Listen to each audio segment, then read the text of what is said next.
Today I'll be showing you my somewhat lazy 3D texturing method for Procreate so you can get started making custom avatars from the comfort of your bed. And as a bonus, I'll show you how to get them ready to use as a VTuber in part 2 of this tutorial. Small disclaimer, I'm no Blender expert and Procreate isn't necessarily made for 3D texturing, but it is accessible and inexpensive, so I'll be going over some tips and tricks that will help you get some cool results. For this tutorial, I'm going to assume you have some familiarity with Procreate and image editing software.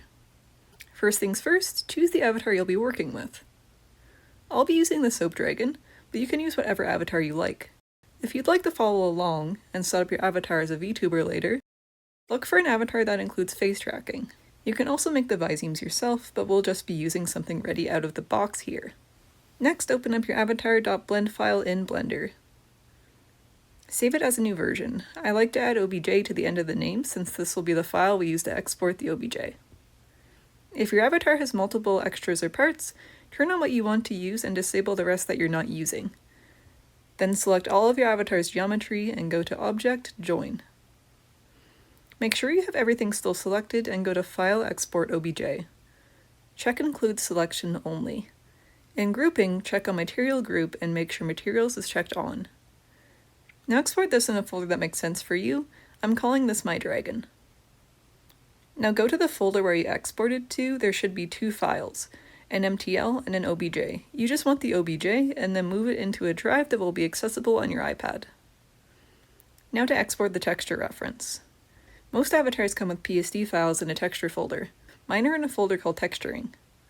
I'm going to select all the PSDs and bring them in the Photopea, which is essentially a free clone of Photoshop you can use in your browser.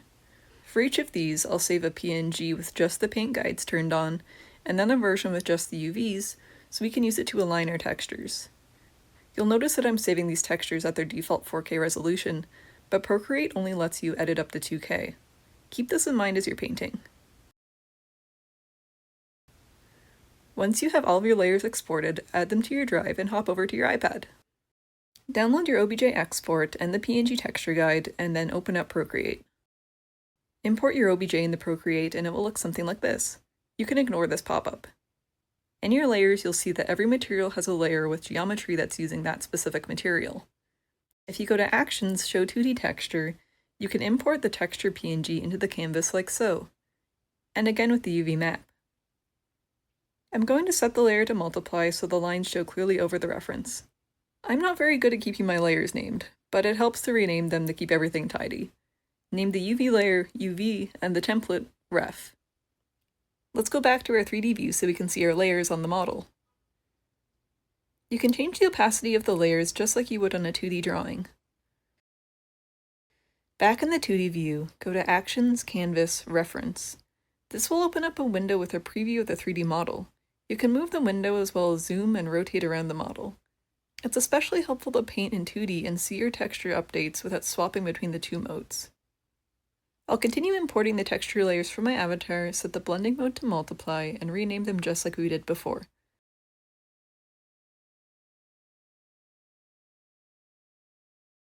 For now, you can hide the UV layers and go back to the 3D view. Make a new layer in the body group under the UV layer or whatever part you want to paint first. Make sure it's above the ref layer. Now you can draw on the model. Unfortunately, Procreate doesn't support 3D symmetry, but here's a way around it. In the 2D view, draw a little dot on both the right and left corners of your canvas. Make sure it's in the white space off of any textures. Then duplicate the layer, select it, and flip horizontally. Now we have a perfectly symmetrical texture. You can also change the properties of the material you're painting with by clicking on the brush to open Brush Studio, and then going to the Materials tab on the left. I'll increase the metallicness of this brush, and now it's shiny. You can see how the material attributes are separated when you select a layer and tap the cube next to its name. The three attributes are color, roughness, and metallic. Let's turn down the roughness this time and turn off metallic. Now you can see this brush has a different look. It's still shiny, but looks more like plastic. You can mess around with these if you like, but for the rest of the tutorial I'm going to use a brush with 100% roughness just to focus on the color. Flood fill works just the same as it would drawing in 2D. Drag the color from the swatch onto your model. This guy is going to be green. Let's make a layer above the flood fill and I'll show you how to use this as a mask for all the body parts. We don't want to be green. Go ahead and fill all those areas you want to color separately. like the eyes, the fluff, the claws, and then go back to the 2D view. Let's do our symmetry trick from earlier, now back to 3D. Merge the flipped layer into the layer below. Then choose Select from the layer menu. Then select Mask on our base color, invert the new mask. Now you can delete the layer we used to fill those parts we wanted to mask. Oh, I forgot the nose here, I'll edit right quick. If your texture ref has markings drawn in, you can use the layer to isolate color fills by setting the layer to reference. I'll be demonstrating in the 2D view here. Make sure you make a new layer for your color fill, and then with the reference layer selected, use the selection tool to choose the area you want to fill. I'm able to just flood the inner ear red now. Then I'll make sure my ref layer is below the rest of my work. You can also have fun with all sorts of brushes, like these spots I made or this animal print that I had downloaded. You can see that when I paint it's only hitting the front of the model, but there is a way to set a texture to wrap around your model. Let's go to Actions, Add, and import a pattern. Drag the pattern where you want it to be on your model, and pinch the resize. You can use the handles on the gizmo to scale the pattern on its axis or rotate it. It's quite handy. But the setting we want to focus on here is projection depth. Let's slide it up to 100, turn on bidirectional, and you can see it projects straight through the model. It will only project in the axis it's facing, so you can see the side is a bit stretched out. You can paint over this if you like. Just like you use blending modes in Procreate and 2D, you can also use them here. Maybe multiply or a gradient map can help you make a cool color combination to start. I personally like to project a gradient on my model as a base before I start painting. I'll link this gradient generator in the description. When we import the gradient, it will look something like this on the model. It's nice and smooth. I'll apply the mask to this gradient so the eyes and other bits aren't affected. There's another feature I'd like to touch on, and that's the lighting studio, under the Actions menu. You can turn off and on the background color, adjust the exposure or brightness, and select different lighting presets, but I prefer to use the studio preset with the environment turned on. You can also add lights if you like, and drag them around the model to get different lighting angles. Okay, back to our model. Let's import a radial gradient this time. This type of gradient looks nice on the muzzle, or perhaps the belly or the end of a tail. If I make this a clipping mask, it clips to the main layer underneath. You may notice your imported texture leaves a bit of a hard edge. Let's mask that out. Create a mask on your selected layer and choose a soft brush. You can go around the edge like so. Another thing you may notice is a stray texture projecting on the other side of your model. Don't worry. Make sure your texture ref layer is set the reference, and on your current mask layer you can flood fill the area with black. Another method for quick markings is to import a solid color image. Play with the projection depth until you get an effect you like. I only really want this to affect up to the bridge of the nose and nowhere else on the body. Once again, create a mask, and this time select Invert. Now fill the area you want the marking to appear on with white. Now the marking will only affect the face.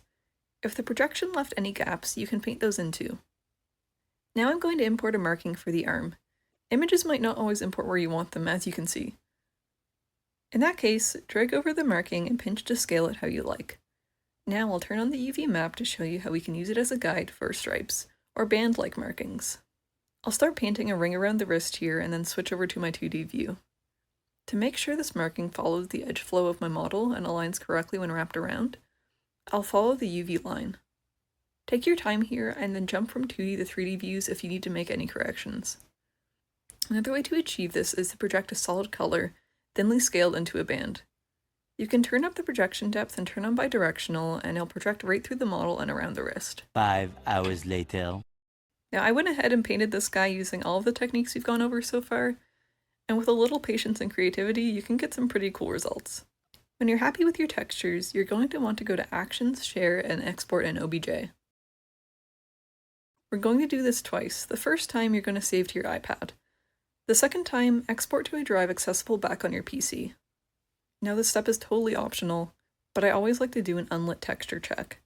To do this, I'll be using Artist 3D Viewer. It's a paid app that costs $2 US, around $2.80 Canadian, and it is quite nifty for a variety of uses, but again, totally optional. When you open up the program, tap the little folder icon in the top left corner to import your OBJ, the one you exported to your iPad. You can use a 2-finger pinch to zoom and a 2-finger drag to move around the model.